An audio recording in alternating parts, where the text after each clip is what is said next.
The summer of 1934 didn't arrive the way summers used to arrive. It came like a sentence.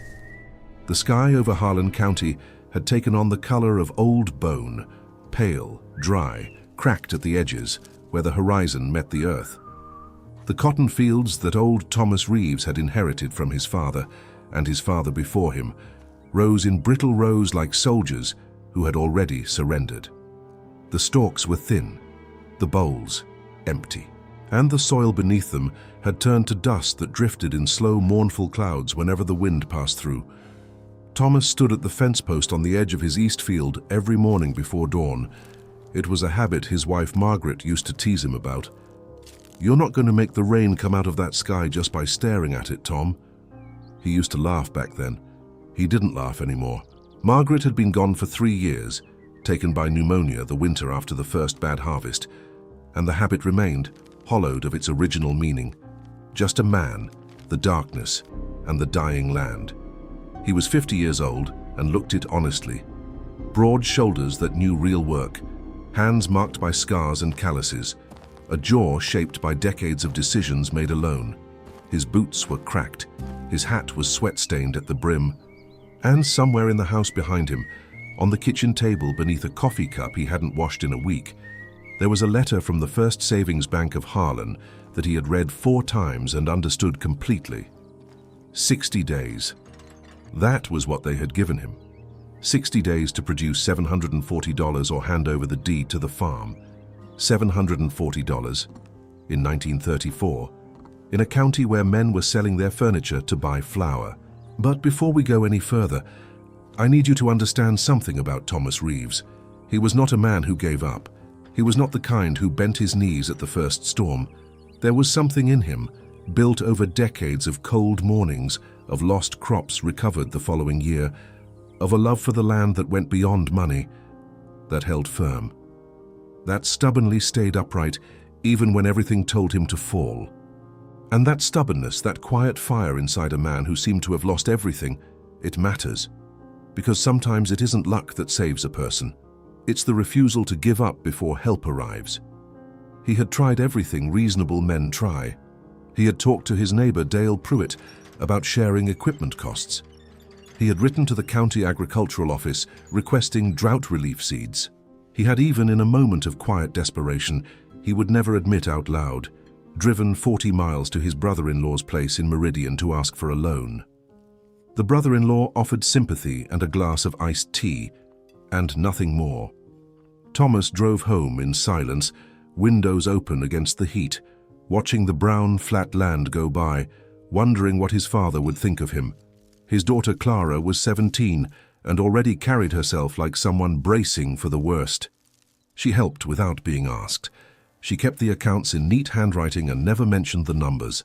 She braided her hair tight every morning, as if girding herself for a fight. Thomas loved her with a depth that ached in his chest and worried about her in a way that kept him awake until 2 in the morning on his better nights. Clara was not a girl who cried quietly in corners. She was one who woke early and swept the yard before breakfast, who read the ledger books without being told and never complained about what they showed. There was a steadiness in her that Thomas recognized, the same steadiness as Margaret, reshaped into something new, something that belonged entirely to Clara. And it was that steadiness that, in his darkest moments, reminded Thomas that something was still standing on that land besides cotton stalks. He had one farmhand, old Ernie Watts, 63 years old, half-deaf and so deeply loyal it was almost painful to witness. Ernie slept in the bunkhouse and asked for nothing beyond meals and the right to keep working. Thomas hadn't been able to pay him properly in 2 years, and Ernie had never once brought it up. That was the inventory of Thomas Reeves's life on the morning of June 9th, 1934. A failing farm, a letter from the bank, a daughter, an old man, and 46 days on the clock. And then, just past 6 in the morning, when the sun had barely cleared the tree line and the air still carried the ghost of a coolness that would abandon everything by 9, a woman appeared at the gate. She was standing on the roadside of the fence, one hand resting on the post, not knocking, not calling out, just standing there, as if she had been there a while and had no particular hurry to announce herself. Thomas saw her from the porch and stopped mid-step. She was not from here. That was the first thing he knew, the way you know certain things before you can explain them. It wasn't exactly her clothes, though they were finer than anything Harlan County had seen in years.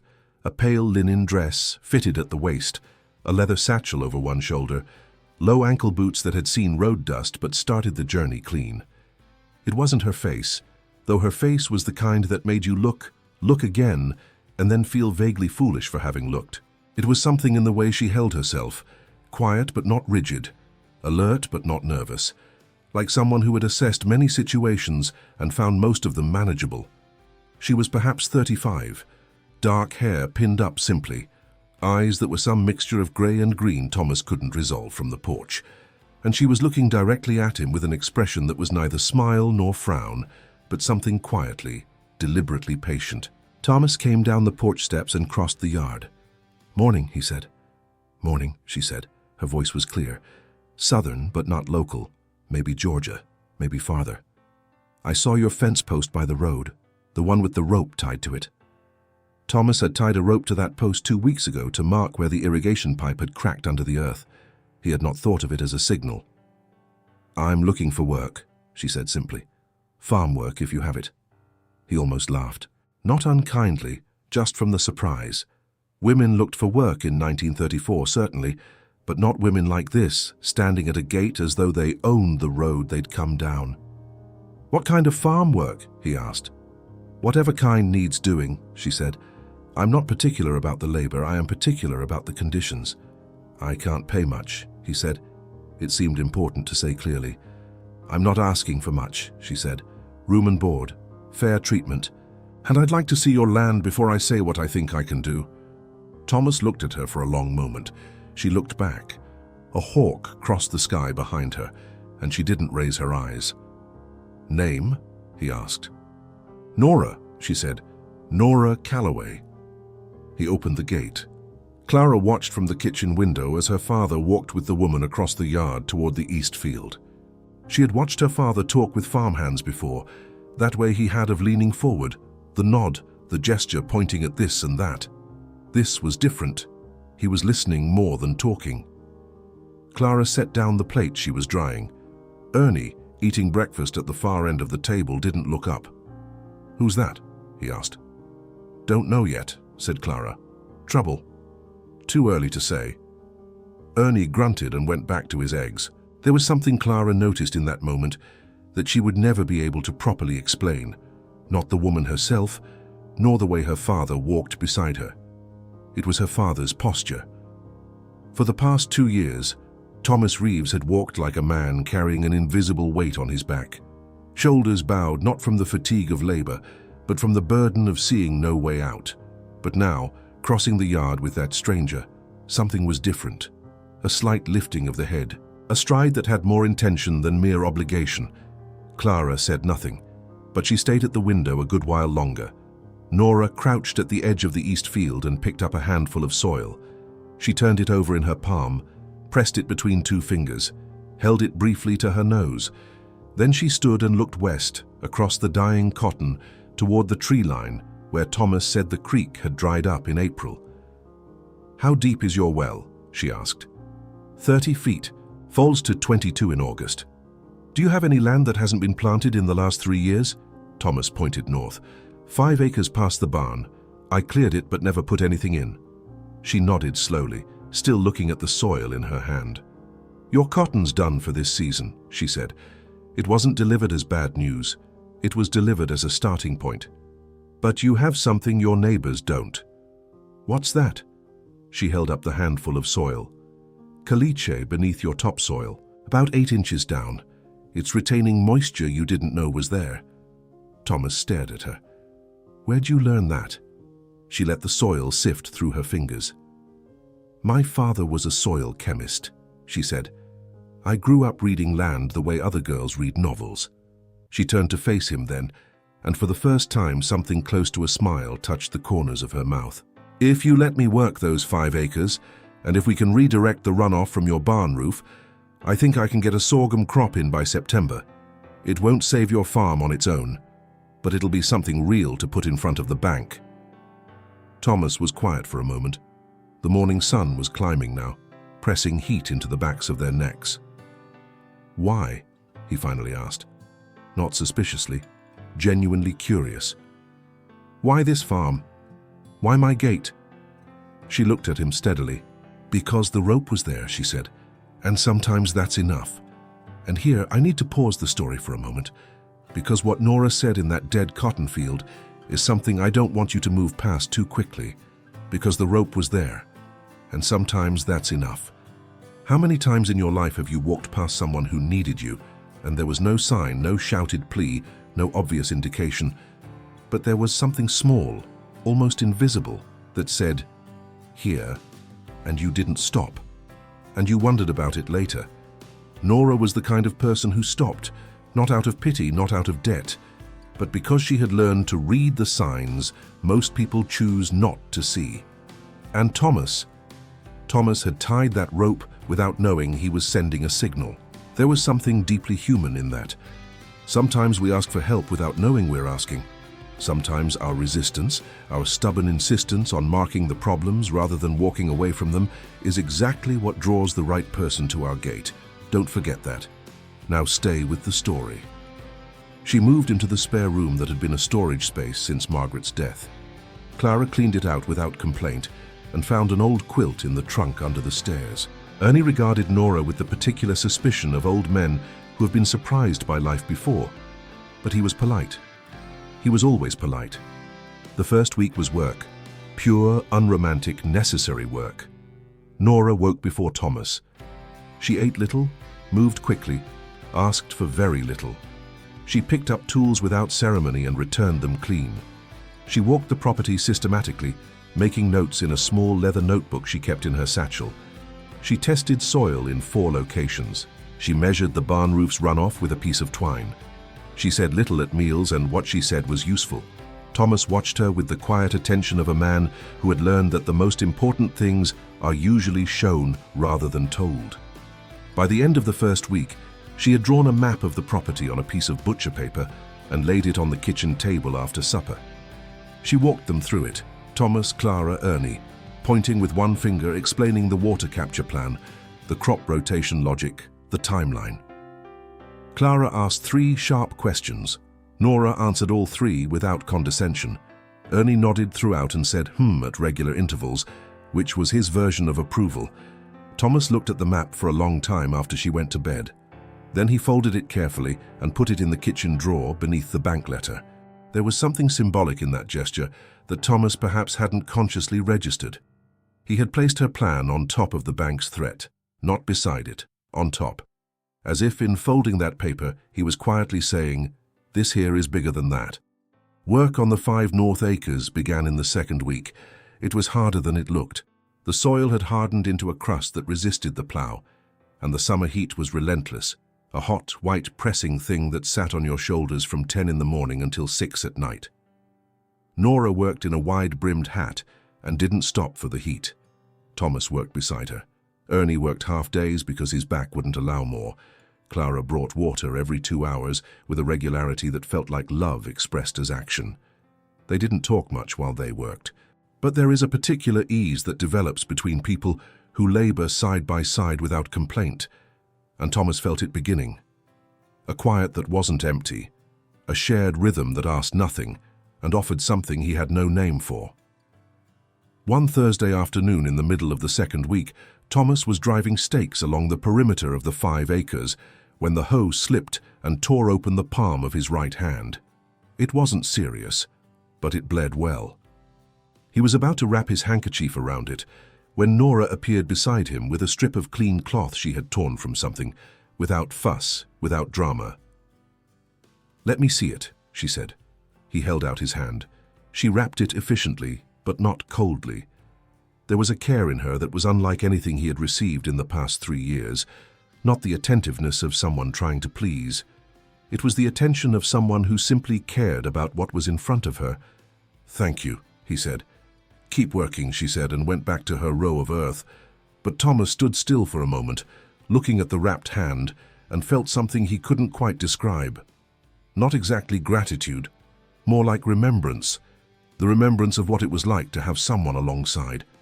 One evening near the end of the second week, they sat on the porch after supper as the sun went down and turned the dust in the air to copper and gold. Clara had gone inside. Ernie had gone to the bunkhouse.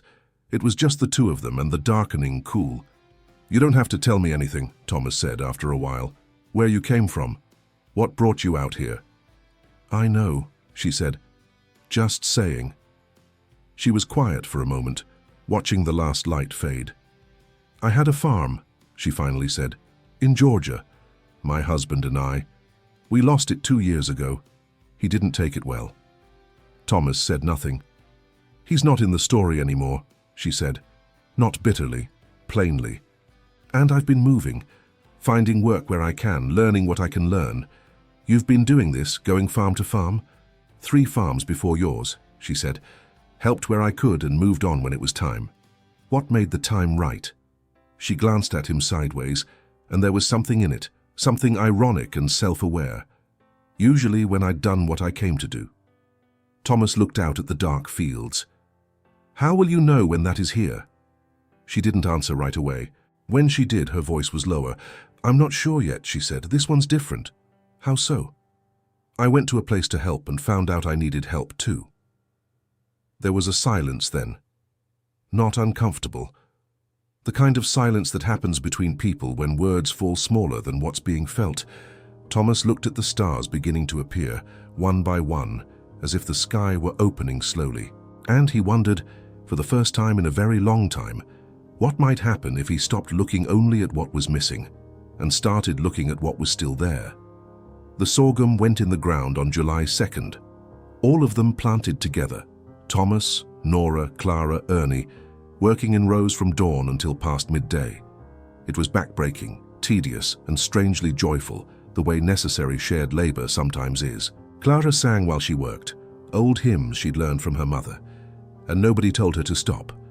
Even Ernie smiled once, which Clara later reported to Thomas as a historic event. Something was happening in those days that was hard to name while it was happening. The farm had spent so long being a place of loss, every morning another morning of debt, every day another day of countdown, that the people inside it had forgotten what it was like when a place was alive, when there was purpose beyond surviving. But the work on those 5 acres was changing that. Every row planted was an act of faith. Every bucket of water redirected from the barn roof was a bet on the future. And bets on the future, however small, change the way people wake up in the morning. Clara started asking Nora about soil chemistry at suppers. Nora answered with the patience of someone who loved the subject, not to impress, but because it was genuinely fascinating. Ernie, who had been as quiet as a stone through years of meals, started telling stories about the county before the drought. Thomas listened. Sometimes he laughed. Not the laugh of someone being polite, the laugh of someone who had forgotten he still could. The water capture system Nora had designed came together over the next 10 days, a series of redirected gutters and shallow trenches that channeled the barn roof's runoff toward the north field. It wasn't elegant engineering. It was practical, improvised, built from materials already on the property. But it worked. And when the first real rain came on July 19th, a genuine rain, 2 inches over 6 hours, the north field held the water, while the land around it let it run off and disappear. Thomas stood in the rain and watched it sink into the soil above his sorghum seeds and felt something shift in him that he couldn't pinpoint. Something that wasn't quite hope. There had been too long without it to trust it entirely. But something moving in the same direction. He looked over, and Nora was 10 steps away, also watching, rain dripping from the brim of her hat, and she was smiling. Not the small, careful smile he'd seen before, a real one, the kind that rearranges a face. He found himself smiling back, and Clara, watching from the kitchen window with a cup of coffee in her hands, saw them and said nothing. Just smiled down at her cup. August passed in heat and work, and the slow, visible greening of the north field. The sorghum came up in rows, improbably alive, stubborn against the drought, and something shifted in the mood of the farm, the way light shifts when a cloud finally moves aside. Clara started singing more. Ernie stopped leaving immediately after meals, and Thomas started noticing things he hadn't noticed in years. the particular color of the sky before rain, the sound the screen door made in the morning, the fact that the kitchen smelled of coffee and something baking, and it had been a long time since it smelled like anything at all. There was a lesson hidden in all of it that Thomas was learning without realizing he was learning it. That the crisis, the debt, the drought, the loss, had narrowed his world down until nothing remained but the problem. And that when someone enters your life with energy, purpose, and presence, the world begins to widen back. First a cloud on the horizon, then the smell of coffee, then your daughter's voice singing, then the stars. The gratitude wasn't only in the crop that was growing, it was in the fact that he had started to see again. One morning near the end of August, Clara told her father at breakfast with the directness of a 17-year-old who had decided to stop waiting for adults to notice things. "She's good for this place, Daddy. And I think she likes being here." Thomas poured his coffee and said nothing. Clara watched him. "I think you like that she's here," Clara added. "Eat your eggs," Thomas said. Clara smiled at her eggs. The bank letter came due on September 4th. Thomas drove to the First Savings Bank of Harlan on a Tuesday morning in his truck, which stalled twice on the way and had to be restarted. He brought his ledger book. He brought photographs of the North Field, taken by Clara with the old box camera they had kept since Margaret's time. He brought a written yield assessment, composed in Nora's precise handwriting, with projections for the fall sale price and the second planting. He brought himself, 50 years old, hat in hand, sitting across from a man in a suit on the other side of a bank desk. He was inside for 40 minutes. He drove home and sat on the porch without going in. Nora came out and sat in the other chair. "Well?" she said. 60 more days, he said. "They'll extend the note 60 days if the sorghum crop comes in clean." She nodded. "It'll come in." "You sound sure." "I am sure," she said. "I've been watching that field every day for 7 weeks." Thomas looked at her. "And if it doesn't? Then we plant winter wheat on the 10 south acres and have another conversation with them in December." He almost laughed. "You'd stay for that." She met his eyes. There was a pause that wasn't uncomfortable, the kind of pause that holds something rather than avoids it. "Maybe," she said.